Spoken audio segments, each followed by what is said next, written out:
Hey guys, what's going on? John here from What's Spinning here tonight to chat about this new Phantogram album, Ceremony. Phantogram are a New York-based electronica duo. They've been at it for quite some time now, and honestly, I've had a bit of a rocky past with them. Their debut album, Eyelid Movies, I personally wasn't feeling it. The duo had some great singles at the end of the day, specifically When I'm Small. But everything else about this album just kind of seemed iffy to me. The duo could clearly write some very catchy tunes, but I felt like some of the basics of the genres that they were touching down upon still needed some work. So much so, I honestly thought that I wasn't going to like their next album, Voices. But think again, I actually think that this album is a really big improvement. I love the broader, bigger, and bulkier sound to this album. I mean, it wasn't perfect, but it was also much darker and at least a big improvement. And while I feel like by the time of 2016's 3, people had kind of written off Phantogram, I even thought it was bulkier and darker than its predecessor. Now, leading up to this album, I got hyped. I got really hyped because, call me crazy, a lot of these singles were scratching all the right itches and I thought they were pretty exciting. Let's chat about this thing. After hearing some of these singles and then seeing some of the initial reviews, I didn't understand the hate this album was getting because I was really pumped for this. This album starts off with Dear God, and honestly, I like this track quite a bit. I love the very soulful sampling and the funky licks. And yeah, it's got some weirdo, old school pop elements, and Sarah Barthel on vocals sounds wonderful. It's far from the dainty, dark, moody synth pop that they were putting out in their early days, but this track has me up and moving. Now, if you do want to really be honest, this kind of does fall into the dreaded category of electronic rock, but it's snappy and very catchy. And I love In a Spiral as well. This track sort of travels down the route that the last album was going down. It's bulkier, it's crunchier, and once again, very dark. Not to mention, it has a very intense feel to it, which I love. And between the very hazy, hard-to-place chorus and those distant guitars, this really scratches all the right itches for me. I mean, once again, this is far from where we started with Phantogram years ago. But for me, who really wasn't into that era of their music, this is great. Pedestal, on the other hand, is a little bit more elegant, a little bit more beautiful, and I thought I was going to completely hate the rest of this track. But when this track takes off and everything comes crashing in, holy hell, this is actually really great as well. Still very sweet and tender, but it has one hell of a beat.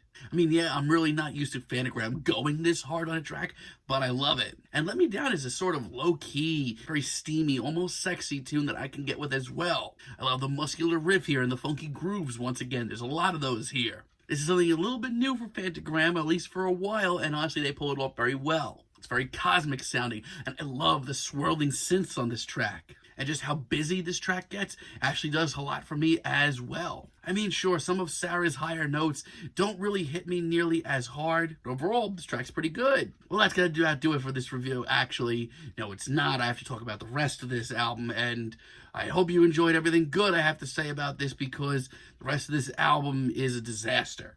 Into Happiness, early on the album, quickly gives me a reality check, not into this. Within this track, there are elements that I think are pretty decent. The dreary, drawn-out chorus that just gets so haunting, actually really great. But hell, hearing Josh Carter take lead vocals on this one, I don't know if it's just me, but I am not into this. The thing is, Phantogram wouldn't be a thing without him. His backing vocals on almost every track I've ever heard of them have added at least something, but when he's out on his own here, which he is for quite a bit of it, things get awkward. It's moments like this that make me take a look at those initial reviews and I get it instantly. Love Me Now, I really wanted to enjoy. I love the big elegant beat here and the horn sampling on the chorus. That excited me so much. These verses, for me at least, are just not hitting it. As a matter of fact, this kind of reminds me of exactly why I wasn't into the early days of this band. This one has tons of potential, and when that chorus comes around every time, I get hyped. But I wish I could say that about the rest of this track. News Today is one of the biggest wasted times here. I mean, like, what the hell is this? This is a shape-shifting, bizarre interlude that kind of just sounds like Phantogram messing around in their free time. Well, they wasted their own time, and they wasted mine as well. By the time we get to tracks like Mr. Impossible, things have spiraled out of control completely. The pacing on here is like pulling teeth, and some of these samples aren't nearly as interesting. I will say that this track kind of does improve a little bit once that groove rolls in. But I said it earlier, and I will say it again, I don't think Josh is nearly as effective when he takes lead vocal duties. Some of the vocal effects that pop up later on I actually really dig, so I can't say this track is all bad. Not to mention the bulkier sound that rolls in is totally the way to go. But come on, this album should have been so much better. And at this point, I do not need a freaking ballad like Glowing. This one is so incredibly patience testing. I don't think that Sarah's vocals are that bad. She's actually got a really great voice, and her performance here is totally heartfelt. But instrumentally, this is so boring, and just overall, this is a really awkward track that doesn't need to be here. Gaunt Kids, once again, I want to like this track. They are teasing me with this bulkier and darker production, which I do like. But the verse here that we get is the cheesiest and the goofiest of the bunch. And these kind of fake, sexy verses here don't really sound very good up against this sort of playful chorus. I mean, the second half of this album has been completely cheesy, but this is by far the goofiest. And that's all well and before we get this ridiculously cheesy sung finale. Oh boy. But call me crazy, I do really, really love this album's finale, Ceremony. I like the sort of noir vibes that we get at the intro are really nice, and the sort of trip-hop inspired beat that rolls in works really well as well. I just kind of was sitting around waiting for it to get bigger and more powerful and more intense, and lo and behold it does, because the final few minutes of this track are some of the most calamitous, noisy, and exciting and colorful here. I wish we heard a lot more of that. Truth be told, this album has a lot of potential, really does, should have been a lot better.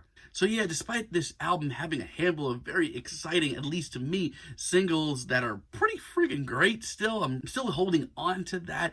This album overall should have been a lot better. The second half of this album derails into some of Phantogram's cheesiest and most boring and most cliche tracks in years, just when I thought they were really starting to get a hold on their sound. I'm feeling a strong 5 to a very light 6 on this album, but let me know what you guys think down below. If you liked the video, be sure to give us a like, give us a subscribe, and let me know down below what you would like for me to chat about in the future. Until next time, have a great day, guys.